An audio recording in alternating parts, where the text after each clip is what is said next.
so sad because she really wanted to go up and have legs.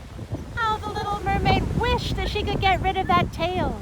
But one day, Ursula came and suggested they might make a trade. Perhaps she could give her legs for a voice.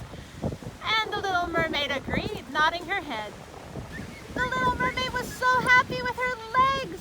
They worked just like human legs. And when the prince came along, it looked like the prince might fall in love with her.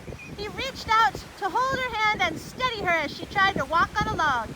Ursula decided to get into the story too, and she guided the little mermaid right away from the prince, leading her in the other direction. The poor little mermaid couldn't say a word.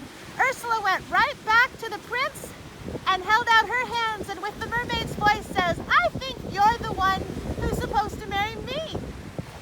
The king was just about to marry the prince to Ursula, but the little mermaid's sisters cut off their hair and threw it into the water to guarantee that the little